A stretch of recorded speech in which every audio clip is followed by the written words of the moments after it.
땅에서 떠났다 하였더라. 아멘. 우리 옆에 분들 보시면서 이렇게 인사 나누겠습니다. 주님의 평화가 함께 하시기를.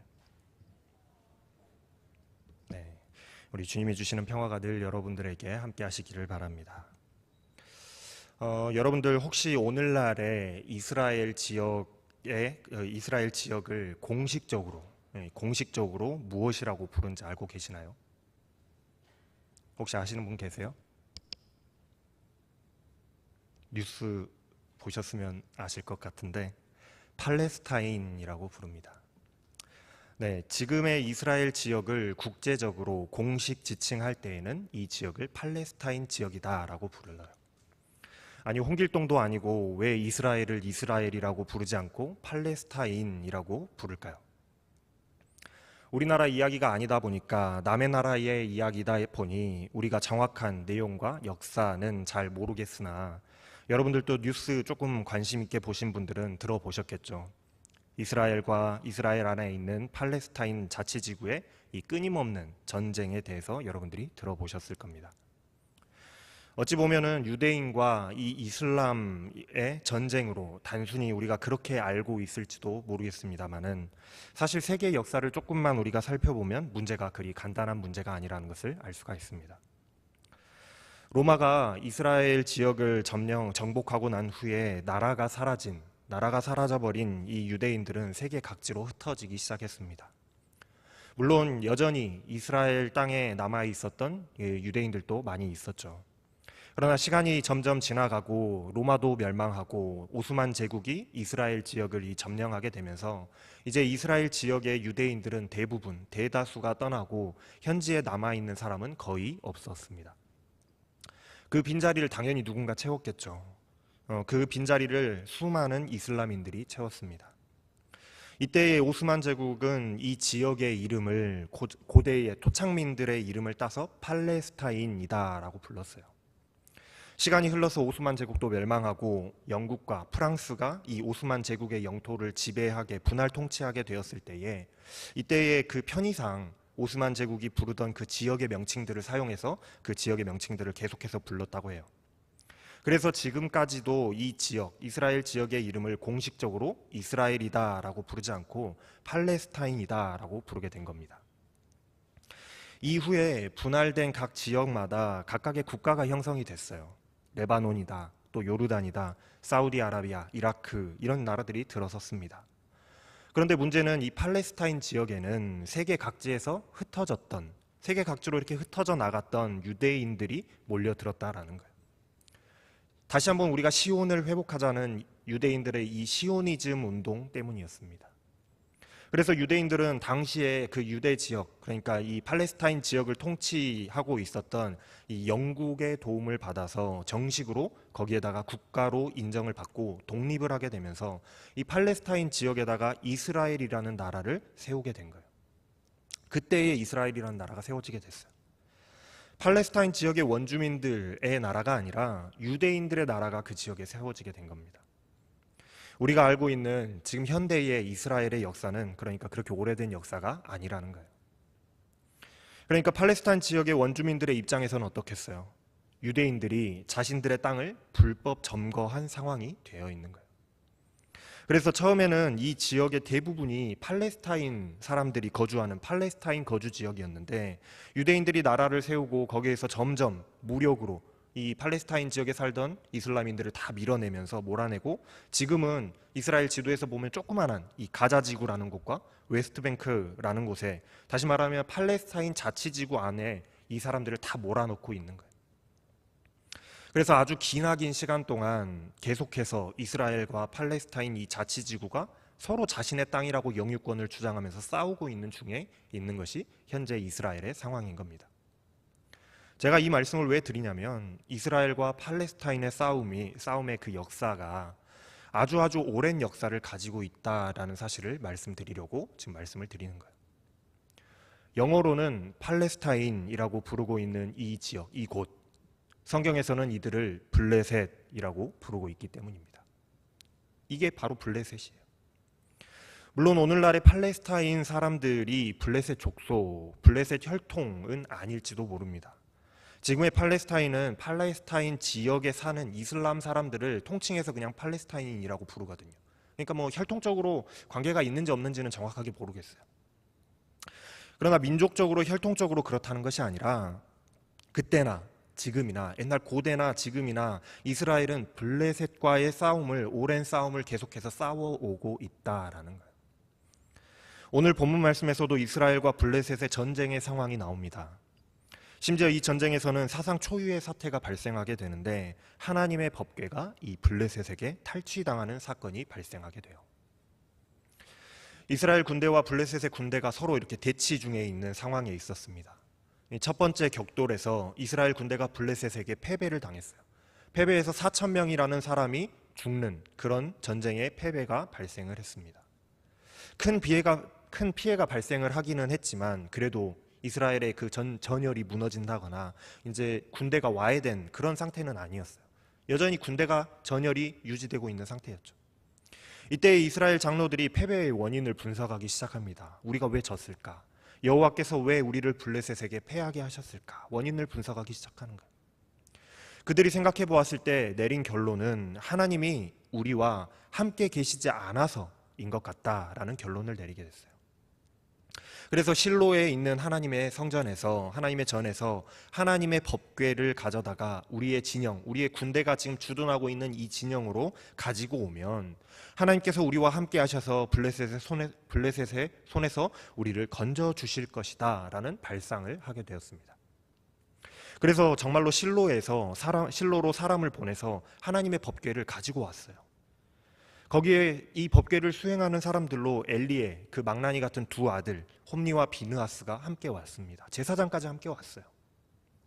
하나님의 언약궤가 이스라엘의 군영으로, 이스라엘의 군 부대 그 안으로 들어올 때에 우레와 같은 함성 소리가 터져 나왔습니다.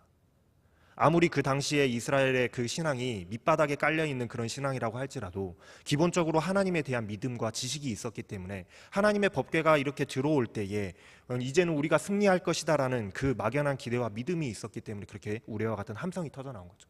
이제 됐다. 우리가 이제는 승리할 수 있다라는 그런 함성이 터져 나온 거예요. 하나님의 궤가 우리에게 왔다라는 것, 하나님의 궤가 우리와 함께 한다라는 것의 의미는 하나님이 우리와 함께 계신다라는 의미가 있기 때문에 마음이 든든했던 거예요. 그러나 이와 반대로 이스라엘이 지금 사기가 이만큼 충전되어 있을 때에 블레셋은 반대로 두려움이 작용했습니다. 이스라엘의 신이 얼마나 대단한 신인지는 이스라엘의 그 출애굽 과정을 통해서 이집트와 또 여러 나라들이 그 전투를 했을 때에 이미 많이 들어봤잖아요. 얼마나 그 신이, 이스라엘의 여호와라는 신이 얼마나 대단한 신인지에 대해서 이미 들어서 알고 있어요. 그렇게 위대한 신이 지금 이스라엘 진영으로 들어왔으니 이제 우리는 큰일 났다라고 생각을 하는 거예요. 사기가 떨어지는 거죠. 그런데 오히려 그것이 이 블레셋 사람들에게는 자극이 돼서 결사항전의 전의를 불태우는 자극제가 됐어요. 블레셋은 우리가 이스라엘의 종이 되느니 용감하게 싸우리라 다짐했습니다. 그렇게 각각의 이유로 사기 충만한 이 두 군대가 두 번째 격돌을 하게 되었을 때에 기대와는 달리 블레셋이 승리하게 되었는데 이때의 이스라엘의 패배가 얼마나 컸던지 이스라엘의 사망자가 3만 명이나 되었다라는 거예요. 이전에 첫 번째 격돌에서 사망자가 4천이 나왔었는데 그것에 비하면 7배 반이나 많은 사망자가 발생을 하게 됩니다. 심지어 이번에는 군대를 유지할 수 없을 정도로 철저히 패배해서 이스라엘의 모든 생존자들이 전선을 유지하지 못하고 각자의 집으로 도망하게 되는 참패의 결과를 낳게 돼요. 그리고 심지어서 자신들이 전쟁에 사용하기 위해서 가져왔던 그 하나님의 법궤마저 탈취당하게 되는 사상 초유의 사건이 발생하고 말았던 겁니다. 전투에서 도망한 사람이 실로로 달려와서 패전의 소식을 전해요. 이 소식이 온 성에 퍼졌고 성에서는 곡소리가 들려왔습니다. 엘리 제사장에게도 이 소식이 전해졌어요. 우리가 블레셋에게 대패했고 3만 명이 죽었고 그 중에서 홈니와 비느하스 두 아들도 있노라고 소식이 전해졌습니다. 그러나 엘리 제사장이 더욱더 충격을 받았던 대목은 자신의 그 두 아들이 죽었다라는 죽음이 아니라 하나님의 궤가 빼앗겼다라는 그 소식을 들었을 때 더욱더 충격을 받았어요. 오늘 18절 말씀에 보면은 이때에 그 엘리가 얼마나 큰 충격을 받았는지 말씀을 잘 하고 있습니다. 하나님의 괴를 말할 때에 엘리가 자기 의자에서 뒤로 넘어져 문 곁에서 목이 부러져 죽었다. 이 엘리 제사장은 의자를 참 좋아했던 것 같아요. 그날도 문 옆에 의자를 놓고 앉아 있었습니다. 그런데 하나님의 법궤가 빼앗겼다라는 이 충격적인 소식을 듣게 되었을 때에 엘리는 의자 뒤로 넘어지고 말아요.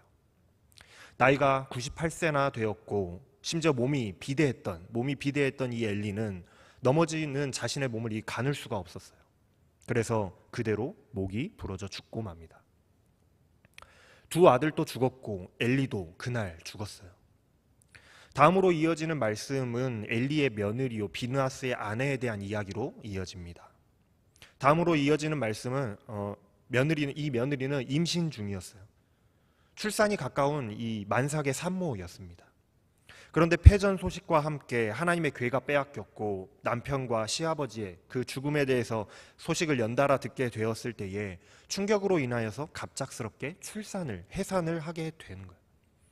그런데 갑작스러운 충격으로 인한 그런 출산 때문이었는지 몰라도 출산 과정에서 이 여인은 죽게 됩니다. 죽어가고 있는 중이었어요. 큰 정신적인 충격과 죽어가고 있는 이 상황에서 옆에서 출산을 도왔던 그 여인들은 이 며느리를 안심시키기 위해서 네가 아들을 낳았으니 이제는 두려워하지 말라 하고 위로를 해요. 그런데 이 며느리는 자신이 아들을 했다고 그렇게 이야기를 듣는데도 불구하고 아무런 관심이 없습니다. 성경에서는 그가 그 사람들이 이야기를 하는데도 대답하지도 않고 관념하지 않았다라고 말씀하고 있어요. 자신의 아이에 대해서 아무런 관심이 없었다라는 거예요. 아무리 산모가 자기가 죽어가고 있는 상황, 아무리 고통스러운 상황이라고 할지라도 배가 아파서 낳은 자식을, 그 아이를 어떻게 거들떠보지도 않고 아무런 신경도 쓰지 않을 수 있겠어요. 산모가. 그럴 수 없겠잖아요. 그런데 이 여인은 그랬다는 거예요. 이 여인의 그 정신은 온통 다른 데가 있었습니다. 자기가 지금 해산에서 낳은 이 아이보다도 다른 데 온통 정신이 팔려 있었어요. 바로 하나님의 괴를 빼앗겼다는 사실에 온 정신이 거기에 가 있었던 거예요. 이 여인은 이렇게 울부짖습니다. 영광이 이스라엘을 떠났다. 그리고 그 아이의 이름을 이가봇이라고 이름을 지어요.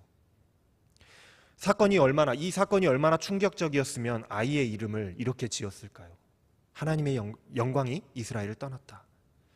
이가봇이라는 이름의 뜻은 영광이 없다라는 의미의 이름입니다. 시아버지와 남편이 죽었기 때문에 영광이 없다라고 표현했을 수도 있지만 22절 말씀을 보면은 그것보다도 하나님의 괴를 빼앗겼으므로 영광이 이스라엘에서 떠났다 하였다라고 이가봇이라는 자신의 아들의 이름을 이가봇이라고 지은 이유를 설명하고 있어요. 이가봇이라는 아이의 이름은 오늘 본문 말씀의 핵심을 잘 보여주고 있습니다. 영광이 떠났다, 이가봇. 오늘 말씀의 핵심이에요. 이스라엘 백성들은 하나님의 괴가 있으면 전쟁에서 승리할 줄 알았습니다. 승리할 줄 알았는데 하나님의 괴가 자신들과 함께 있었음에도, 하나님의 괴를 실로로부터 가지고 와서 자신들의 군영에서 함께 가지고 있었음에도 불구하고 왜 이런 커다란 참패의 결과가 발생하게 되었을까요?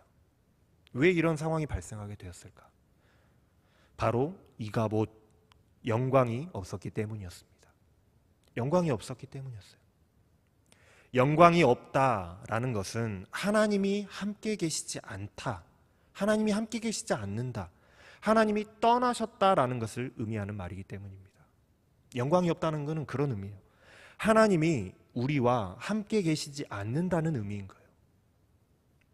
법궤를 빼앗겼기 때문에 하나님의 영광이 떠난 것이 아니었습니다. 처음부터 이스라엘에는 하나님의 영광이 없었던 거예요. 이스라엘 백성들이 첫 번째 격돌을 해서 패배하고 난 뒤에 자신들의 그 패배의 원인을 분석하기 시작했잖아요. 이때 백성의 장로들이 내렸던 결론이 우리들 중에 하나님이 함께 계시지 않기 때문이다라는 결론을 내렸습니다. 정말로 소름 돋도록 정확한 결론이 아닐 수가 없어요. 정확한 원인을 잘 분석하고 있습니다. 정말로 상황을 정확하게 분석하고 있다라고 말할 수밖에 없어요. 그런데 여기서 한 가지 더 소름 돋는 것은 이 백성들은 어리석게도 하나님이 함께 계시다는 것을 하나님의 법궤가 있다 없다로 생각했다라는 거예요. 사실 하나님의 법궤가 있고 우리와 함께 있고 아니면 실로에 있고 지금 여기에 있고는 중요한 것이 아니에요. 중요한 것은 이스라엘 백성들의 마음에 하나님이 계시는가였습니다. 마음에 계시는가가 중요하다라는 거예요. 그런데 이스라엘 백성들의 마음 속에는 하나님이 계시지 않았다는 것이 패배의 원인이었던 거예요. 하나님이 우리와 함께 계시지 않기 때문이다. 하나님의 영광이 없다. 이가봇이다. 이유는 너무나도 잘 분석했지만 정작 해결을 엉뚱한 방법으로 하고 있었던 것이 패배의 원인이었다라는 거예요. 정말로 이스라엘 백성들의 그 마음이 하나님을 향해 있고 이스라엘 백성들의 마음속에 하나님이 정말로 계셨다라고 한다면 법궤의 유무가 중요한 것이었을까요? 법궤가 실로에 하나님의 성전에 있건 우리들의 진영 안에 우리와 가까이 있건 그게 중요한 게 아니잖아요. 법궤가 있는 장소 반경 몇 킬로미터 몇 미터 그 안에만 하나님이 함께 계시고 그 영향 밖으로 그 범위 밖으로 벗어나면 하나님의 영향이 미치지 않는 건가요? 그런 게 아니란 말이에요. 그런데도 이스라엘 백성들의 마음속에서는 하나님이 계시지 않았기 때문에 이스라엘 백성들의 마음속에 하나님이 계시지 않았기 때문에 엉뚱하게도 마치 우상의 그 신상들을 대하듯이 마치 신의 산에서 금송아지를 만들어 놓고 이게 우리를 인도하는 신이다라고 그렇게 표현했던 것처럼 하나님의 법궤를 가지고 오면서 실로에서부터 가지고 오면서 하나님을 끌어다가 자신들과 함께 하도록 만들 수 있다라고 생각하는 그 발상 자체가 잘못되었다라는 겁니다. 실로에서부터 하나님의 법궤를 가지고 자신들에게로 왔지만 정작 자신들에게는 자신들의 마음속에는 하나님이 계시지 않는 상황이었던 거예요. 이것이 바로 이스라엘이 패배하게 된 진정한 패배의 원인이었습니다. 이가봇의 상황이죠. 이가봇. 이스라엘의 심중에 하나님이 없었더라. 어디서 많이 들어본 말씀 아닌가요? 이스라엘의 심중에 그들의 마음속에 하나님이 없었더라. 바로 사사시대, 이 사사시대의 이스라엘의 백성들의 영적인 상태를 말해주는 말씀인 거예요. 사사기에 보면은 이스라엘의 심중에 하나님이 없었다는 말이 자주 나오거든요. 사사시대의 이스라엘 백성들은 심중에 하나님이 없이 마음속에 하나님을 모셔드리지 않고 그저 자신들의 소견에 오른 대로 행했던 하나님을 버리고 살았던 시대였잖아요. 하나님이 함께 하시지 않으니 전쟁에서 패배할 수밖에 없었던 겁니다. 이스라엘은 하나님의 그 의중과 하나님의 뜻과는 관계없이 자신들의 승리를 위해서 우리가 승리하는 그 목표만을 위해서 하나님의 법궤를 끌어다가 썼어요. 그러니까 하나님께서 결국 이스라엘을 떠나시는 겁니다. 하나님의 법궤가 빼앗겼고 그것을 하나님이 우리를 떠나셨다, 영광이 없다라고 표현했던 이가봇의 상황은 결국 하나님께서 이스라엘을 떠나신 것을 잘 표현해주고 있는 상황인 겁니다. 사건이에요. 그런 사건인 거예요. 하나님이 이스라엘을 떠났음을 잘 보여주는 사건이라는 것이죠. 하나님의 법궤는 블레셋에게 빼앗겼어요. 그리고 블레셋은 그 블레셋의 신인 다곤 신의 신전에다가 이 빼앗긴 법궤가 함께 놓여졌습니다. 다곤 신은 우리가 잘 알고 있는 그 스타벅스의 세이렌 그 물고기 지느러미가 있는 그런 인어와 같은 모양의 물고기 모양의 꼬리를 가진 신이 이 다곤 신이에요. 블레셋은 이스라엘의 그 신과 전투에서 우리의 신이, 우리 다곤 신이 승리했다라고 생각했습니다. 그래서 자신들의 그 다곤 신이 이스라엘의 여호와보다 더 강력하기 때문에 우리가 전쟁에서 승리한 것이라고 생각했어요. 그러나 하나님은 이스라엘 백성들이 없이도 승리하시는 분이세요.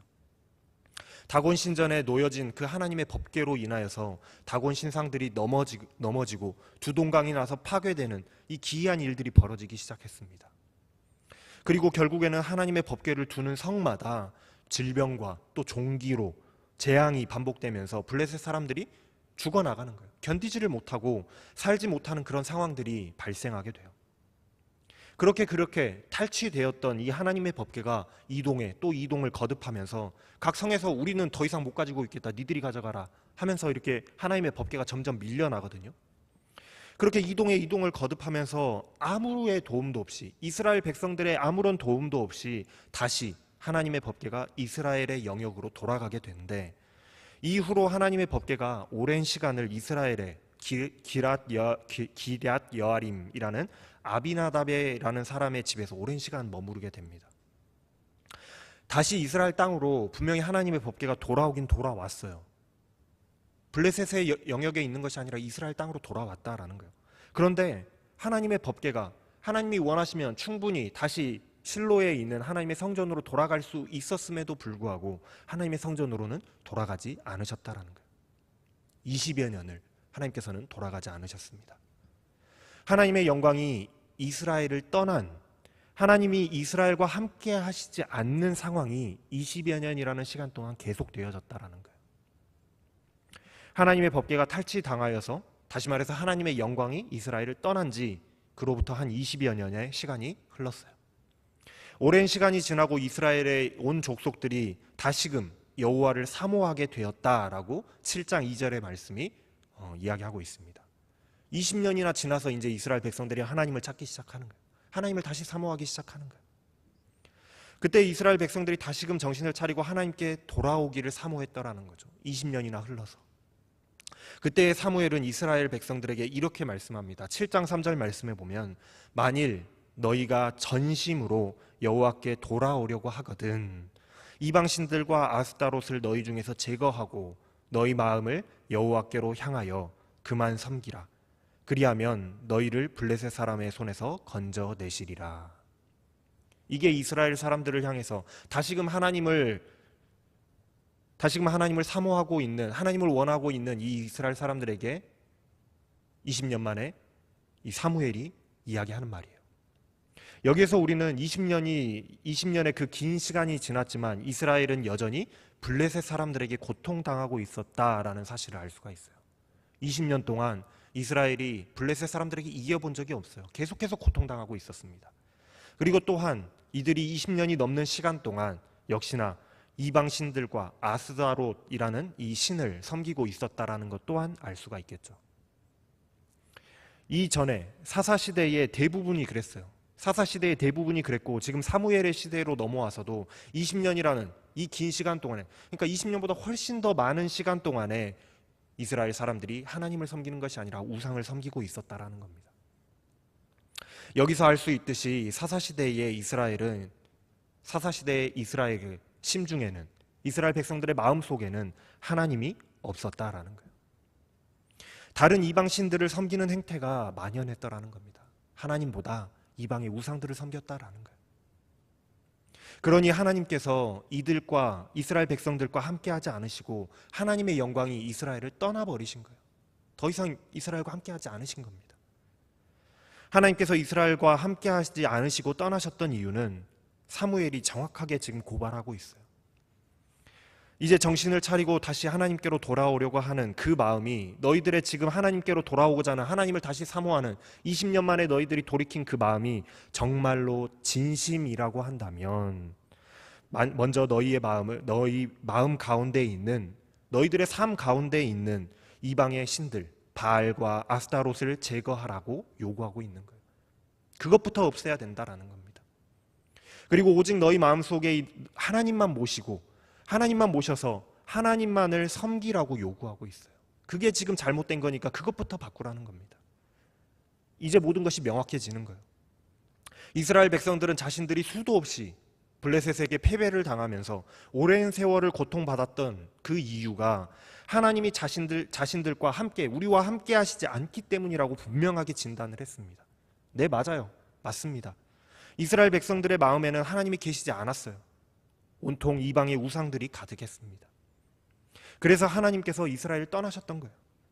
사무엘은 너희가 블레셋과의 싸움에서 승리하기를 원한다면, 블레셋과 전투에서 이기기를 원한다면 바알과 아스타롯을 제거하고 여호와만 섬겨라 하고 외칩니다.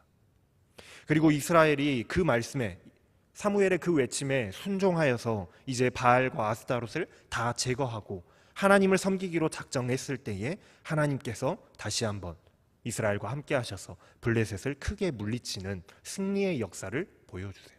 이 7장 이후에는 그 승리의 말씀이 나오거든요. 사랑하는 여러분, 하나님의 함께 하심, 하나님께서 동행하심은 법궤가 있고 없고에 있는 것이 아닙니다. 우리의 마음속에 하나님을 모시고 있는가, 그것이 하나님의 영광이 나와 함께 하는가의 기준이 되는 거예요. 나의 마음이 하나님을 향하고 하나님을 내 마음 가운데 모셔드릴 때에 하나님은 나와 함께 하신다는 사실을 여러분들이 깨달으시고 그 사실을 믿으시기를 바랍니다. 반대로 생각하면 내 마음이 다른 것을 향해 있고 내 마음 가운데 하나님보다 더욱더 사랑하는 무언가 우상이 자리 잡고 있다면, 그것들에게 내 마음의 자리를 내어 주었을 때에는 하나님께서 나와 함께하지 않으시고 하나님의 영광이 떠나게 되는 이가봇의 상황이 나에게도 찾아올 수 있다는 사실을 여러분들이 명심하시길 바라요. 여러분의 삶이 행복하고 또 승리하는 그런 인생을 살고자 하신다면, 하나님의 영광이 늘 우리의 삶에 우리가 승리하는 그런 인생을 살고자 한다면은 하나님의 영광이 늘 우리의 삶에 함께 하여야 할 줄로 믿습니다. 하나님의 영광이 우리와 늘 함께 해야 돼요. 그래야 우리가 승리하고 복된 삶을 살아갈 수가 있어요. 하나님의 영광이 떠난 이가봇의 삶이 되지 않도록 여호와만을 섬기는, 하나님만을 내 마음속에 두고 하나님만을 사랑하면서 살아갈 수 있는 여러분들의 인생이 다 되시기를 바랍니다. 여러분들이 하나님을 사랑하고 하나님을 믿고 하나님을 우리의 마음 가운데 모시고 살아간다면 하나님께서 우리와 함께하여 주실 겁니다. 기도하겠습니다. 사랑과 은혜가 풍성하신 하나님, 내 마음속에 하나님을 모셔드리지 못하면서도 하나님이 우리와 함께 하시기를 바랬던 이스라엘 백성들을 우리가 본받지 않게 하여 주시고, 오직 나의 마음을 다 드려서 하나님을 내 마음 가운데 모셔드리고 섬기며 사랑하며 하나님께서 나와 함께 하시기를 바라는 그 믿음의 사람들이 다 되게 하여 주시옵소서. 그래서 하나님의 영광이 떠난 삶이 이가봇의 삶이 아니라 하나님의 영광이 함께하는 복된 인생들이 다 되어지게 하여 주시옵소서. 감사를 드리며 우리 주 예수 그리스도의 이름으로 기도하옵나이다. 아멘. 일어나셔서 결단에 찬양하시겠습니다.